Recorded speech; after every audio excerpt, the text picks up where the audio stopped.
Parlons maintenant rapidement de type d'échantillonnage. Il y a plusieurs méthodes qui vont vous permettre de choisir des unités d'échantillonnage dans la population cible qui n'utilisent pas nécessairement des méthodes aléatoires. On appelle ça des approches subjectives et non aléatoires. On va appeler ça ENP.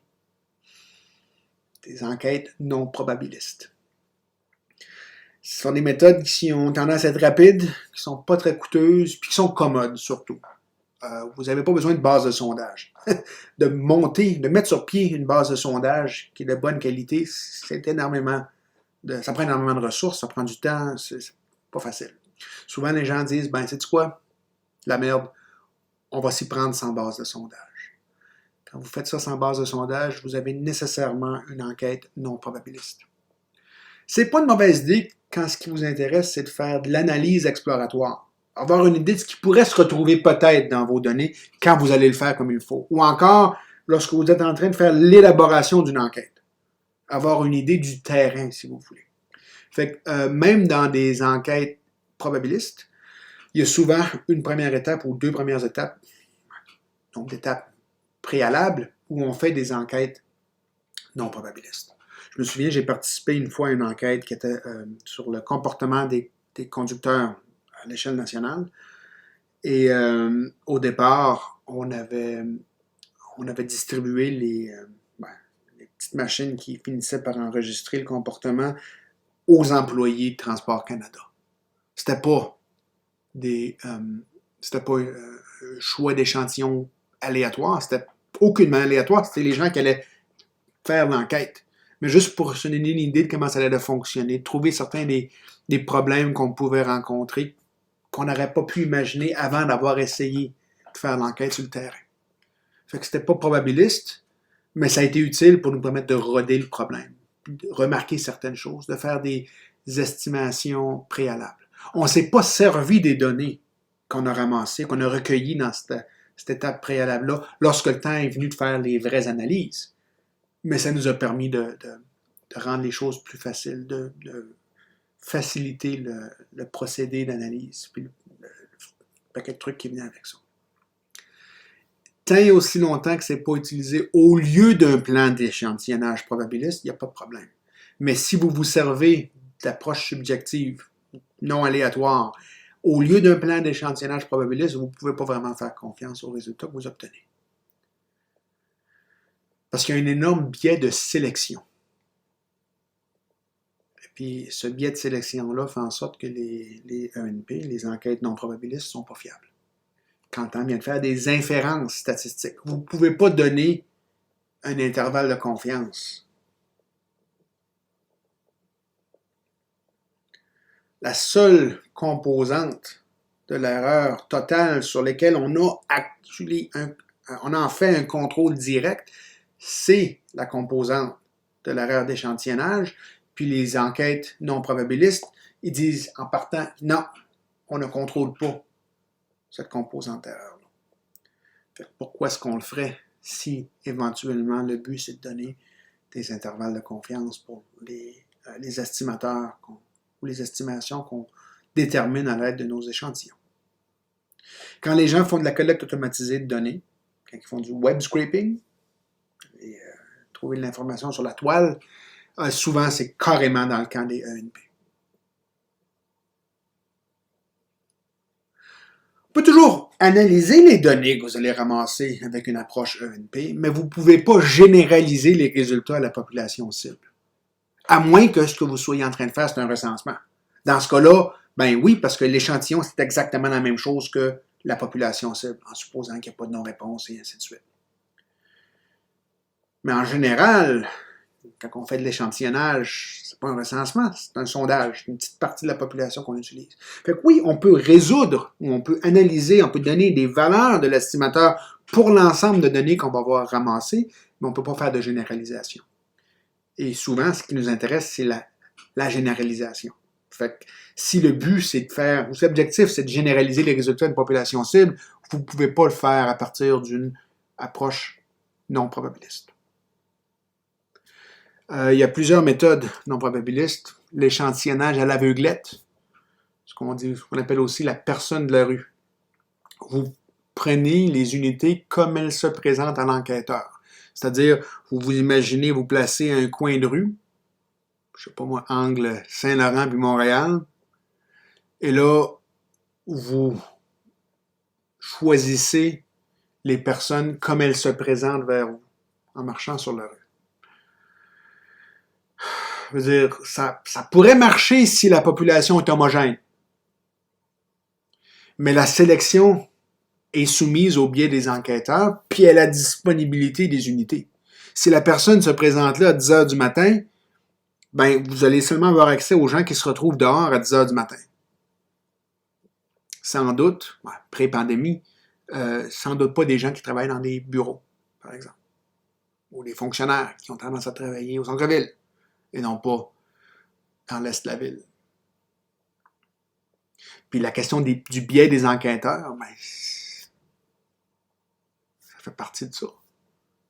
Les gens qui viennent sur la rue, peut-être qu'il y a des gens que vous ne voulez pas interviewer ou avoir un entretien, avec qui vous ne voulez pas avoir un entretien. Puis là, ces gens-là ne se représentent jamais dans la population. Ça n'existe pas des enquêteurs qui n'ont pas certains biais. On l'a testé à plusieurs reprises avec des gens qui avaient une formation exceptionnelle, puis on a quand même un biais de sélection. Les échantillons que l'on obtient avec l'échantillonnage à l'aveuglette n'ont pas tendance à être représentatifs de la population en général. Et là, on ne peut pas faire de généralisation. Il y a aussi des échantillonnages dans lesquels les répondants se portent volontaires. Là, il y a un biais de sélection, encore une fois, parce que, en général, la majorité des gens ne se portent pas volontaires pour des trucs. Fait que les gens qui se portent volontaires, c'est souvent des gens qui ont des grosses plaintes ou des gros problèmes, et ça ne représente pas nécessairement la population dans son entièreté. Dans des études cliniques, il faut que les gens se portent volontaires pour le faire. Vous pouvez essayer ou mentionner l'existence d'une étude clinique à un échantillon aléatoire de clients, par exemple, ou de patients. Mais que les gens se portent volontaires pour le faire, on ne peut pas en général essayer d'encourager les gens à participer à une étude clinique contre leur gré ou contre leur volonté ou sans qu'ils l'apprennent par eux-mêmes. Il y a des complications assez bizarres ici. Vous n'avez pas le choix souvent. Pour des considérations éthiques, là, les vaccins, faire du test de vaccin ou des études cliniques, il faut attendre que les gens se portent volontaires. Vous pouvez publiciser l'enquête. Vous ne pouvez pas essayer de demander aux gens de se joindre à l'enquête. Il faut qu'ils viennent par eux-mêmes ou par elles-mêmes. C'est souvent utilisé dans des groupes de discussion quand vous faites des tests de type qualitatif. Puis, écoutez, encore une fois, le problème, c'est que les échantillons qu'on finit par obtenir de ces méthodes-là ne sont pas représentatifs. Même si on n'a pas le choix, c'est pas représentatif. Il y a de l'échantillonnage au jugé, et ça se fonde sur les idées des analystes en fonction de ce qu'un échantillon représentatif devrait être. Fait qu'on doit avoir une idée de ce que la population cible est vraiment, puis de son comportement. Puis là, vous essayez de choisir les unités en demandant des experts. Mais si les experts ont des idées préconçues inexactes, ils vont introduire des biais. J'ai un souvenir d'une enquête comme ça, où est-ce que c'était une enquête qui était faite par l'Agence des services frontaliers. Puis on se demandait aux gens, OK, mais là, il faut essayer de déterminer qui rentre au pays avec de la cargaison illicite. Du cargo qui ne sont pas supposés faire rentrer. Fait qu'on demandait aux experts, aux agents, qui c'est qui rentrait. Puis on s'est rendu compte qu'il y avait plusieurs des agents qui pensaient qu'il y avait seulement certains types de personnes, en provenance de certains pays, qui allaient amener la cargaison illicite. C'est pas un échantillon aléatoire. Ça introduit un biais assez important. Classique. Un exemple classique des problèmes que peuvent amener l'échantillonnage non probabiliste ou les enquêtes non probabilistes. Des enquêtes, des exit polls, ça s'appelle aux États-Unis. L'élection, je pense que c'était en 1940, je ne me souviens plus la date exacte, là, ça fait quand même une cinquantaine d'années ou plus. Ah, plus que ça doit faire 60 ans, j'imagine. Les sondages, quand les gens sortaient des bureaux de scrutin, avaient donné la victoire à Dewey.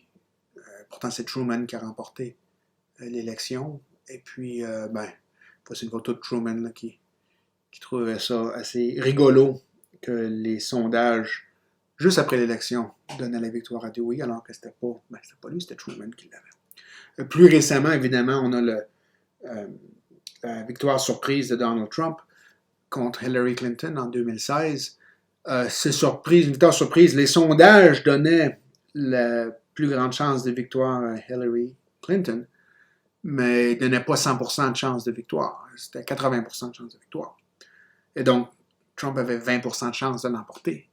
Ben, ça veut dire qu'une fois sur 5, dans les mêmes circonstances, ce serait Trump qui l'emporterait. Je trouve que malheureusement, on était dans cette fois-là, dans cet univers-là. Je vous laisse lire le restant des trucs, l'échantillonnage par quota, l'échantillonnage modifié, l'échantillonnage de type boule de neige. Les détails ne sont pas super importants. Tout ce qu'il faut que vous sachiez, il faut faire attention. Si vous voulez une enquête qui va vous donner des résultats qui vont être généralisables à la population cible, vous devez vraiment vous y prendre avec des échantillons ou des enquêtes probabilistes, de l'échantillonnage probabiliste. Il y a quand même peut-être des contextes dans lesquels les méthodes non probabilistes vont finir par répondre aux besoins du client ou des gens qui prennent des décisions. Mais ça, c'est leur décision à prendre, c'est pas la vôtre. Les difficultés liées aux inférences font en sorte que c'est pas idéal. Vous devez informer les clients, les décideurs, des risques associés à l'utilisation de méthodes non probabilistes. S'ils décident de ne pas vous écouter, c'est plus votre problème. Vous pouvez décider de ne pas participer à l'enquête, ou je la fais quand même, mais il faut que vous sachiez les limites de ce que vous allez pouvoir faire avec les résultats.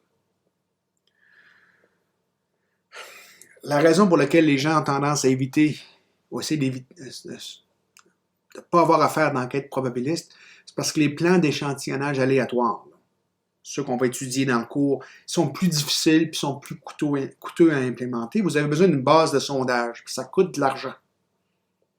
En fait, c'est pas mal plus cher, plus dispendieux que vous pouvez vous y attendre. Puis ça prend plus de temps à réaliser. C'est pas quelque chose qui se fait en 2 secondes. Il faut y penser. Malgré ça, les plans d'échantillonnage aléatoires fournissent des estimés fiables, des estimateurs fiables pour les caractéristiques qui nous intéressent. Puis surtout, nous donnent une façon de contrôler l'erreur d'échantillonnage.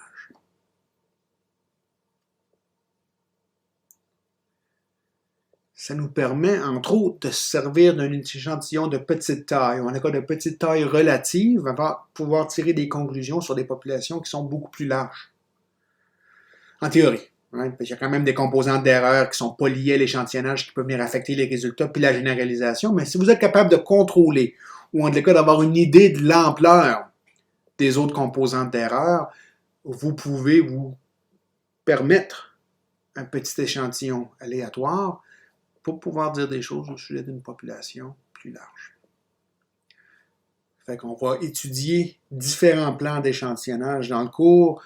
L'échantillonnage aléatoire simple, le EAS, l'échantillonnage aléatoire stratifié, STR, les échantillonnages aléatoires systématiques, SYS. On va faire de l'échantillonnage par grappe.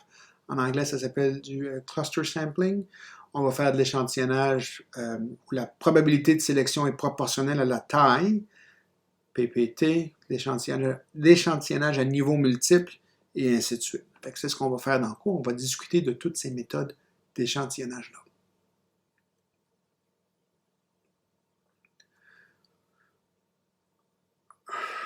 Et là, l'hypothèse que l'on fait pour se permettre de se rendre où on va se rendre, c'est que c'est l'erreur d'échantillonnage qui domine l'erreur de sondage totale. C'est-à-dire que tous les autres composantes d'erreur sont minimales ou sont négligeables. négligeable. Que la valeur de la caractéristique dans la population à l'étude est à peu près la même que la valeur de la caractéristique dans la population cible. Puis que la valeur de la caractéristique dans la population répondante, puis dans la population à l'étude en général, c'est à peu près les mêmes. Même chose entre l'échantillon réalisé et l'échantillon visé. Puis finalement, que la réponse se mesure sans erreur. Fait que, grosso modo, dans l'échantillon réalisé, la caractéristique qui nous intéresse est à peu près la même que celle qu'on a obtenue en faisant les mesures, que la vraie valeur, la valeur réelle. Fait que dans notre cours, on va apprendre comment contrôler et évaluer l'erreur d'échantillonnage, c'est-à-dire la partie entre la valeur réelle, celle qu'on a mesurée dans l'échantillon, puis la valeur dans la population répondante, qui est supposée être la même que la valeur dans la population à l'étude, qui est supposée être la même que la valeur dans la population cible. Et on fait tout ça dans un contexte d'échantillonnage aléatoire. Fait qu'il y a toujours un aspect probabiliste à ce qu'on fait. Donner une idée visuelle de ces différences-là. Un échantillonnage aléatoire simple, on fait simplement, tout ce qu'on a à faire, c'est choisir des unités au hasard.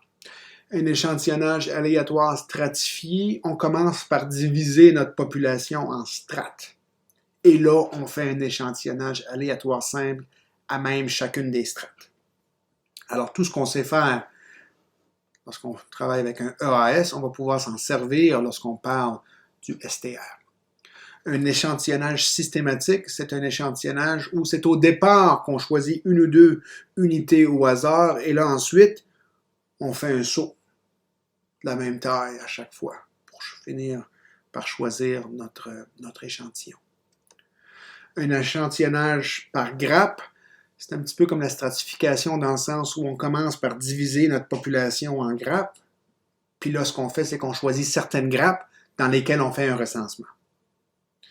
Alors, comparez ça à l'échantillonnage stratifié où on divise la population en strates, pas en grappes, et on fait un échantillon dans chacune des strates.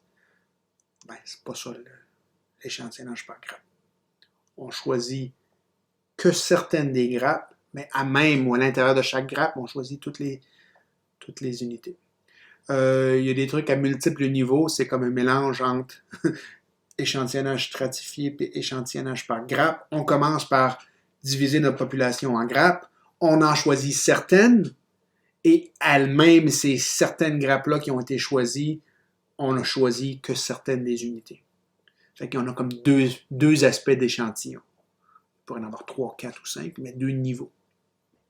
Puis à plusieurs phases, on commence par faire un échantillon aléatoire et ensuite, on fait un échantillon aléatoire. De l'échantillon aléatoire, on va ramasser plus de variables, plus d'informations pour celle-là. Grosso modo, c'est de ça dont on va discuter dans le cours. Terminer avec un exemple ou un exercice juste pour vous donner une idée des défis et des enjeux. Supposons que vous êtes chargé d'estimer, de trouver une estimation pour le salaire annuel des scientifiques des données au Canada, data scientists. Ben, je vais vous demander de penser à ça. Ça serait quoi les populations cibles à l'étude répondante? Quelles seraient les bases de sondage que vous pourriez potentiellement utiliser? Si vous faites un échantillonnage aléatoire, une enquête probabiliste, vos échantillons visés et réalisés, quels renseignements vous allez chercher au sujet des unités, les variables de réponse, les attributs, et ainsi de suite, et les sources d'erreurs et de variabilité. Vous pouvez y penser, puis vous irez voir la réponse dans les notes.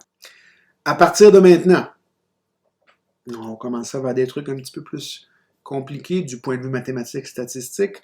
Le premier chapitre, c'est l'introduction très générale. Ce que je veux vraiment que vous en ressortiez, différence entre des enquêtes probabilistes et non probabilistes. Quand on fait une enquête probabiliste, il y a d'autres considérations qui, en général, sont assez importantes. composantes d'erreur non dues à l'échantillonnage. Il faut trouver une façon de gérer ces composantes-là. Dans notre cours, on s'intéresse surtout au plan d'échantillonnage aléatoire, c'est-à-dire qu'on va apprendre à discuter ou on va comprendre l'effet de différents schémas d'échantillonnage aléatoire sur la composante d'erreur d'échantillonnage, en supposant que les autres composantes d'erreur sont négligeables. Mais en pratique, c'est pas ça qui se passe, c'est pas ça qui se produit. En pratique, les 4 composantes d'erreur doivent être adressées. On doit faire quelque chose pour les composantes d'erreur dans les 4 cas.